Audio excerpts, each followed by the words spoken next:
مصنف ہیں اور انشاءاللہ حضرت کے رشحات اور آپ کے افادات سے ہم سامعین محظوظ ہوں گے۔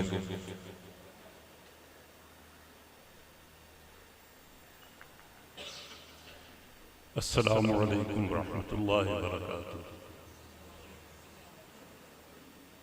چونکہ کنز الایمان کی ضرورت، اہمیت اور افادیت ہمیں بتانی ہے، اس لیے میں نے پہلے ترجمہ قرآن کے لیے کچھ جو ضروری باتیں ہیں وہ ذکر کی ہیں، پھر اعلیٰ حضرت کی شخصیت پر کچھ روشنی ڈالی ہے، اور اس کے بعد اعلیٰ حضرت نے ترجمہ کیوں فرمایا اس کا ذکر کیا ہے، پھر اس کے بعد مثالیں دے کر کے اعلیٰ حضرت فاضل بریلوی رضی اللہ تعالی عنہ کا ترجمہ قرآن تمام تراجم میں ہر اعتبار سے امتیازی اور انفرادی حیثیت کا مالک ہے۔ تو میں کچھ عرض کر رہا ہوں۔ اس سے پہلے کہ میں امام احمد رضا رضی اللہ تعالی عنہ کی کثیر الجہاد شخصیت اور ان کے بے نظیر ترجمہ قرآن پر کچھ عرض کروں، مناسب خیال کرتا ہوں کہ ذیل میں ان اوصاف کا ذکر کروں جن سے ایک مترجم قرآن کو متصف ہونا ضروری ہے، تاکہ ترجمہ امام کی ضرورت و اہمیت و افادیت کو سمجھنے میں آسانی ہو۔ نمبر 1، قرآن پر ایمان،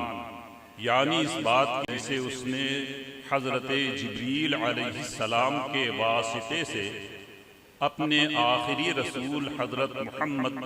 مصطفیٰ صلی اللہ تعالی علیہ وسلم پر نازل فرمایا۔ یہ اللہ تعالیٰ کی ایک صفت ازلی پر دال ہے، اور قواعد عربی کی روح سے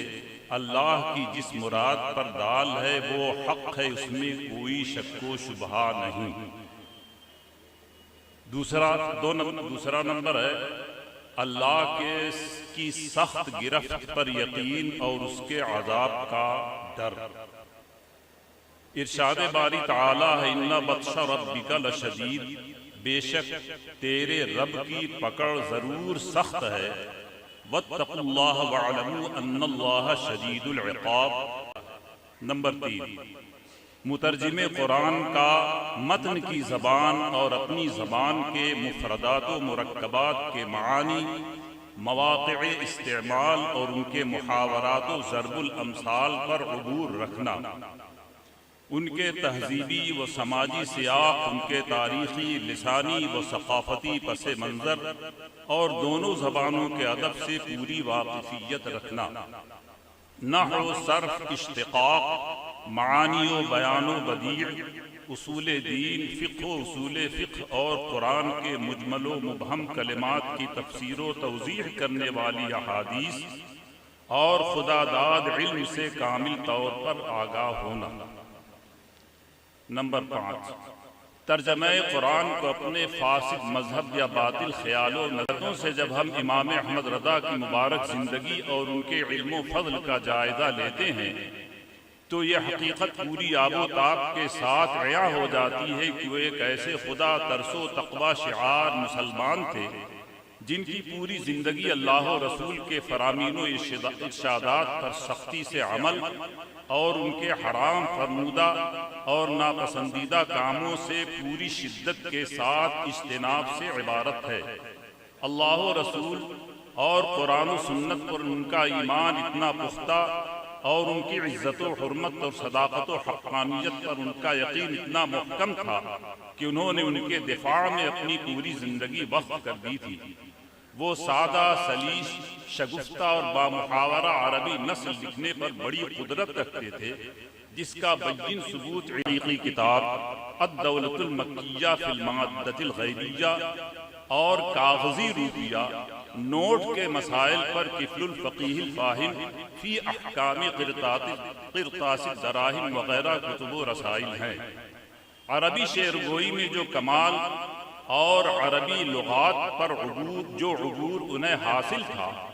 اس کا صحیح اندازہ ان کے عربی کلام کے مجموعے بساتین الغفران اور سیف اللہ المسلول حضرت علامہ فضل رسول بدایونی رحمہ اللہ کی شان میں تحریر کردہ ان کے 2 طویل مدحیہ قصائد سے بخوبی ہو جاتا ہے۔ اردو تو ان کی مادری زبان تھی، اس میں انہیں جو قدرت و مہارت اور اس کے محاورات و ضرب الامثال کے برمحل استعمال پر انہیں جو مجموعہ فتاوی رضویہ اور دیگر تصانیف و رسائل اور ادب اردو کے باکمال وہ نامور شعراء کے اعترافات سے پورے طور پر آشکار ہے۔ وہ نحو و صرف، اشتقاق، معانی و بیان و بدیع، اردو و عربی کے تاریخی، لسانی و ثقافتی اور تہذیبی و سماجی پس منظر اور سیاق سے پوری طرح باخبر تھے۔ ان کے گواہ ان کا عربی مجموعہ کلام بالخصوص مذکورہ قصائد، اردو زبان میں ہدایت بخشش اور عربی و اردو میں ان کی کتابیں اور رسائل ہیں۔ انہیں علوم قرآن و سنت، اصول دین اور فقہ و اصول فقہ میں جو کامل دستگاہ حاصل تھی، اس کے حیرت انگیز اور خیرہ کن جلوے ہوئے ہیں۔ انہیں اللہ تعالیٰ نے بڑی فیاضی کے ساتھ 50 سے زائد علوم و فنون میں کامل مہارت عطا فرمائی تھی، جو ان کی عبقریت و کمال پر روشن دلیل ہے۔ انہوں نے پوری زندگی اہل سنت و جماعت کے مذہب حق کی تائید و حمایت اور اس کا احقاق و اثبات کیا، اور اس کے خلاف اپنی والی ہر آواز اور ہر تحریک کا ڈٹ کر مقابلہ کیا، اور اس کے نظریات و خیالات کے رد و ابطال میں سعی بلیغ فرمائی۔ چونکہ قرآن مقدس خالق کائنات کا آخری صحیفہ اور اسلامی نظام حیات کی خشت اول ہے، اس لیے اس کے حیات بخش و جان آواز پیغامات سے واقفیت ایک مسلمان کے لیے نہایت ضروری ہے۔ لیکن چونکہ یہ سرچشمہ حیات کے اتنے بلند ترین معیار پر ہے کہ بہت سے اہل عرب بھی اس سے پورے طور پر مستفید نہیں ہو سکتے تھے، اسی لیے خود حضور رسول اکرم صلی اللہ تعالی علیہ وسلم نے اپنے ارشادات کے ذریعے قرآن کے معانی و مطالب بیان فرمانے کا اہتمام فرمایا تھا۔ صحابہ کرام میں خلفائے اربعہ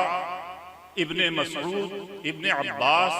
ابی بن کعب، زید بن ثابت، ابو موسیٰ اشعری، عبداللہ بن زبیر، انس بن مالک، ابو ہریرہ، جابر اور عبداللہ بن عمرو بن العاص رضی اللہ تعالی علیہم اجمعین نے قرآن کریم کی تفسیر و توضیح میں سرگرم حصہ لیا۔ ان میں حضرت عبداللہ بن عباس تمام صحابہ کرام میں سب سے نمایاں شان کے حامل تھے، اسی لیے انہیں عظیم الشان القاب سے یاد کیا جاتا ہے۔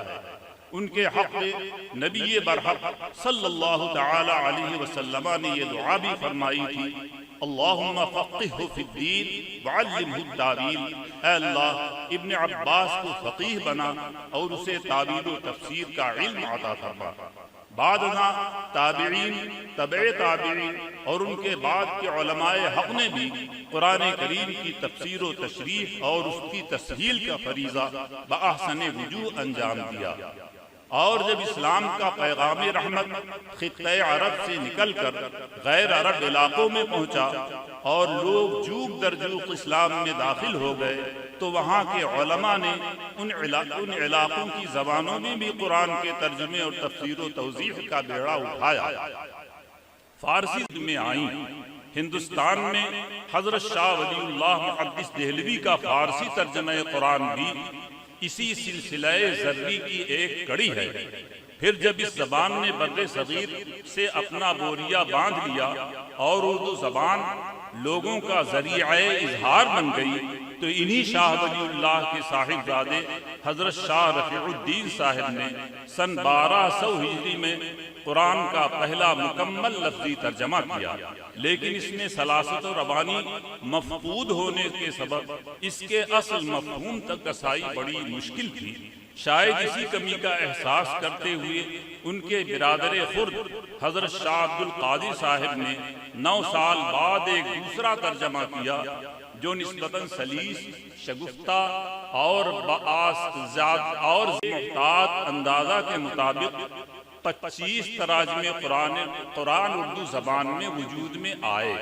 جن میں سر سید احمد خان، مولانا عاشق الہی میرٹھی، مولانا فتح محمد جالندھری، ڈپٹی نذیر احمد، مولانا محمود الحسن دیوبندی، مولانا نواب وحید الزمان خان غیر مقلد اور مولانا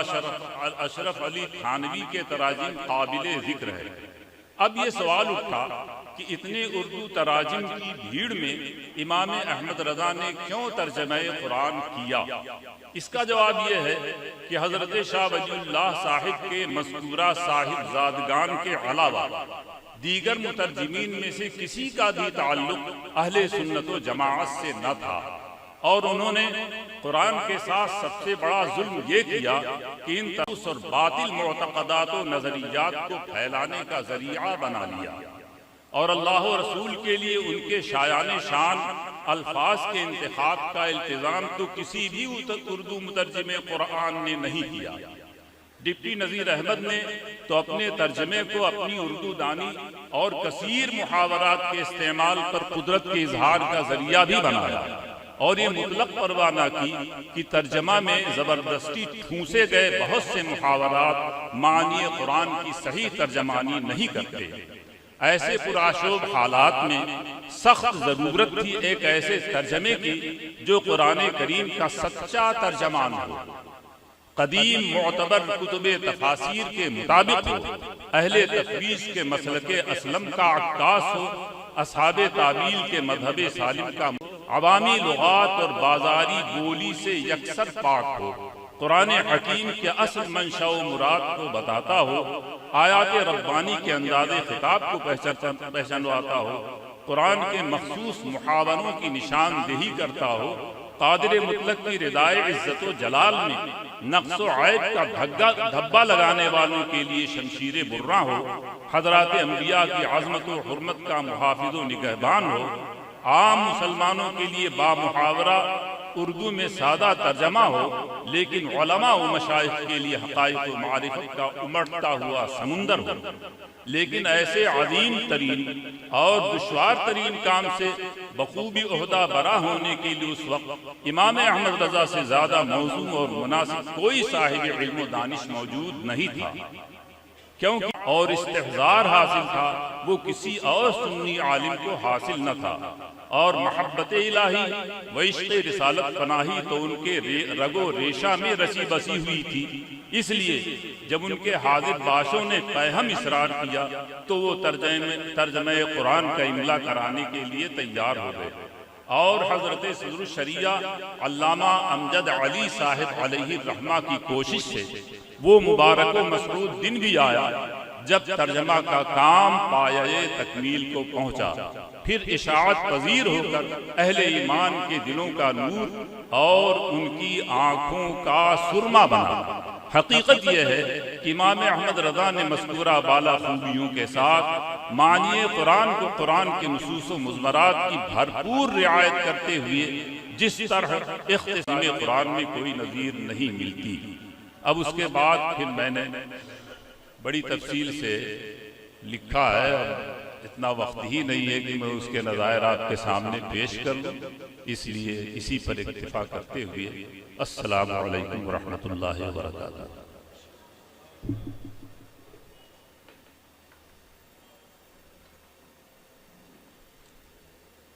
ماشاءاللہ،